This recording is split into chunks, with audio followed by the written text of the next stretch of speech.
Hey guys, MJN here, and today we'll be reacting to SCP-823 Carnival of Horrors.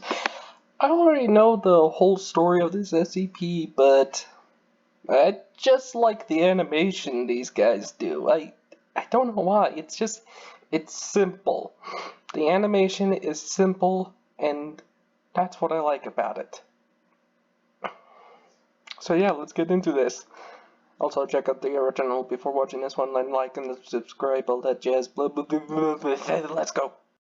Jay and Michael were a pair of urban exploration YouTubers looking for their big break. You might remember their video exploring the dead mall on the outskirts of your town, or the supposedly haunted 1950s insane asylum out in the sticks. But you certainly won't find these videos anywhere online. After the incident at SCP-823, all of their content was scrubbed away from even the most comprehensive internet archives. Why, you ask? Because these unfortunate urban explorers— Oh yeah, I remember 3008, they dramatize a bit, so some of this may not be true, but I don't care, the story is awesome. Decided that their big break would be exploring a certain abandoned theme park, and it would be one of the last decisions they ever made. Michael and Jay had heard rumors about the theme park. Its name was lost to time, as was the date of its opening and closing, and the reason it was even abandoned in the first place. Even some of the most hardcore urban explorers didn't dare to tread there. Something about it, a good friend had once told Jay, just didn't feel right.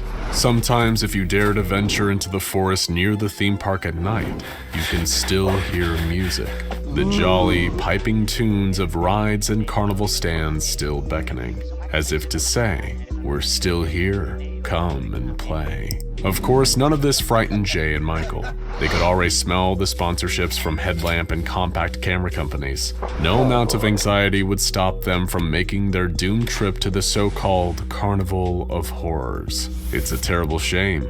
If they'd listened to the stories— Wait, is this the roller coaster or the carnival? Shoot. I mean, I know all of the SCPs, but I can't remember their designation numbers. of this place about how unnatural and evil it could be, they might still be alive today. Like all the best urban explorers, they arrived at the woods near the abandoned theme park in the dead of night. They ignored the signs warning them about— I would do it during the day, because I'm a coward. Don't blame me. Everything from structural instability, to dangerous wild animals, to asbestos. Nothing would keep them out. Nothing. They reached the abandoned theme park not long after, though it was a mere shell of its former self. During the several decades of abandonment, nature had reclaimed it. The Ferris wheel was covered in overgrown ivy, and the carnival stands were blanketed with mold. As the duo swept through the grounds with their flashlights and cameras, they saw a faded sign that bore the words, "Thriller Chiller," the park's most popular roller coaster. They also took their time to marvel at the exceptionally creepy-looking Tunnel of Love, the broken-down House of Mirrors, and a huge grinning statue of the park's former mascot, Happy. Oh no, not another ad. Target. Okay, so... Oh good, there's supporting the mask thing. Oh, these idiots aren't wearing masks while they're outside? I don't care if it's a walk to your neighbor's house. Wear a mask, you idiot. This theme park was something out of a nightmare, which naturally made it potential video gold. But as the excited duo wandered further into the park, they couldn't help but notice the quiet, tinny carnival music. Music that seemed to be drawing them closer. Michael asked Jay if he could hear the strange, impossible music, and felt a chill creep in when he answered that he did. Could all of the stories be true? They were lost in thought, but their legs kept moving. They were getting closer to something now. They could feel a presence. And was that music getting louder? An instant later, though, another sound cut through the silence. Bang, bang. It echoed out through the still night air. Birds flew from their perches in the trees. Jay and Michael both fell to the ground dead, their heads taken off by the .50 caliber rounds of a highly trained mobile task force sniper on the payroll of the SCP Foundation. Wait, what? Their recording equipment, along with their bodies, were taken and destroyed. Any trace of them were scrubbed from the internet, It may seem a little harsh, but a bullet to the head is much kinder fate than what would have awaited these two if they'd kept walking. That's because the Carnival of Horrors is no dark fairy tale. The rumors are all true, and something really is waiting in the dark. That's why this abandoned theme park is known to the SCP Foundation as SCP-823, a Euclid class anomaly with a violent history. What's even more unnerving is that the researchers studying 823 have repeatedly implored the O5 Council to increase the park's classification to Ketier and allocate more resources for containment, only to be denied. But after you've heard about the horrors that unfolded there and the danger it poses, you'll probably take the researchers' side. The park is divided into two zones, the yellow zone and the red zone. There are to be at least 6 members of Foundation personnel present in the yellow zone at all times to ensure that no civilians wander in. Our 2 urban explorers earn themselves a death sentence not just by wandering into the yellow zone, but passing dangerously close to the red zone. This is the true epicenter of the park's dangerous, anomalous activity. It's a place so hazardous that anyone entering, whether they're a civilian or a member of Foundation staff, is to be executed at a distance by sniper fire without hesitation. Once upon a time, though nobody knows exactly when, there was a theme park that seemed no different to any other. Eager children and thrill-seeking teens arrived by the busload, ready to stuff their faces with cotton candy and corn dogs, and then reverse the process on a vast array of roller coasters. But even then, during these good times, there was something dark lurking behind the cheerful facade. Little by little, everyone, visitors and employees alike, started falling victim to strange and horrific accidents around the park. Of course, when it comes to theme parks, accidents come with the territory, but none like this. Here are just a handful of the horrific and mysterious deaths that occurred while the park was open. So strap in, because just like a roller coaster, this isn't for the faint of heart. A pair of young lovebirds decided they wanted to enjoy the romance of the Tunnel of Love. The two sat in a swan-shaped boat as they were ferried through darkened passageways. Anyone would assume that they were having a great time, but at some point, terrible shrieks of pain and fear began to echo through the ride. Attendants, confused and terrified, stopped the ride and found that the screaming persisted. Just some stupid teens playing a prank, they figured, and started the ride again. But when the swan-shaped boat finally exited the Tunnel of Love, the park employees were greeted to a horrifying sight.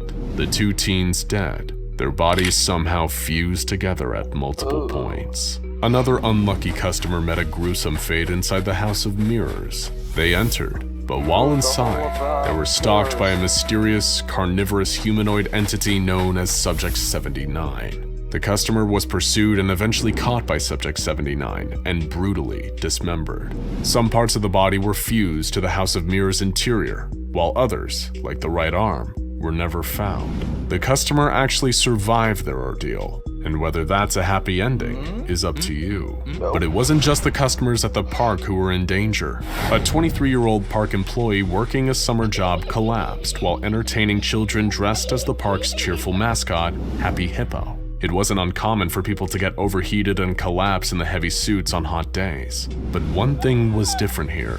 He was screaming, crying, and trying desperately to remove his mask. People rushed to help, but nobody could get the suit off, and he was declared dead soon after. When he was eventually cut out of the suit, coroners found that the employee had choked to death. His mouth, trachea, and lungs were filled with a fibrous substance later determined to be identical to the stuffing of his costume. An intense roller coaster known as the Thriller I don't remember Happy Hippo. Chiller was a magnet for horrific accidents, which became more violent and intense over time. The first accident seemed like a typical theme park tragedy. A safety harness failed, dropping a rider 15 feet during an inverted loop. They landed on the track below, breaking their neck and skull, causing instant death. While this was a tragedy, it wasn't exactly anomalous, but the next major accident on the ride was an entirely different story. Another advertisement. Oh, fuck you, Bob Ross. Oh no, not Mountain Dew. Why did you ruin Mountain Dew? Oh man. Axe. No, I don't need to smell good. I can't even smell. I don't even have... Well, I do have nostrils, but I don't think they exist in another universe or whatever.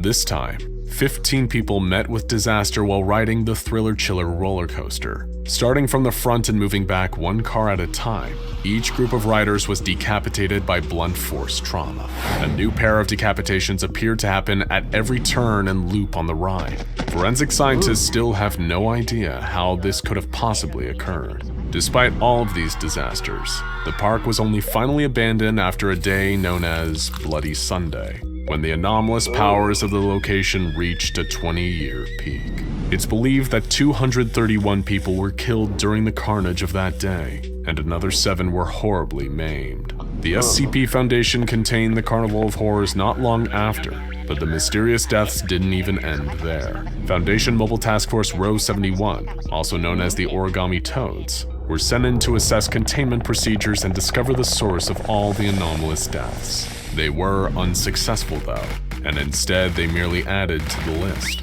in exceptionally horrifying ways. One agent was found dead, surrounded by empty grenades and bullet casings. It appeared he'd removed the explosive propellant from all of his ballistics and consumed it, dying in the process. Another was found with his jaw broken, having apparently pulled out and inhaled his own teeth, and dying of the resulting internal damage. The commander got the worst fate of all, so horrifying in fact, that we can't tell you the full details. All you need to know is that something was shoved into his brain that really didn't belong there. The Foundation considered having the entire park destroyed with a massive airstrike, courtesy of the Mobile Task Force News 7, aka Hammerdown. However, the O5 Council denied this request, on the basis that the park was too close to populated land. They'd have no plausible cover story for the bombing, and they don't even really know if that's actually a good reason. blowing up the park would prevent anomalous activity from occurring. The Carnival of Horrors is here to stay, folks. The Foundation just hopes to keep it from getting new visitors. So then back to why the researchers want this place upgraded to Ketir. After all, these classifications aren't about how dangerous an anomaly is. They're about how difficult and complicated they are to contain. But here's the problem. According to the researchers, the red zone, where the dangerous anomalous activity is at its peak, isn't bound to one fixed position. It's changed position at least 3 times already, and even worse, it appears to be growing. Not seemingly so Euclid class now, is it? After all, you might not even need to visit the Carnival of Horrors to be in grave danger. If it keeps growing, then someday soon, the Carnival of Horrors may be visiting you. Now go check out SCP. Alright, so that was SCP-823. Check out these guys, and check out the link in the description to see the original video without me commentating, like, and subscribe. Oh boy. I'm bored.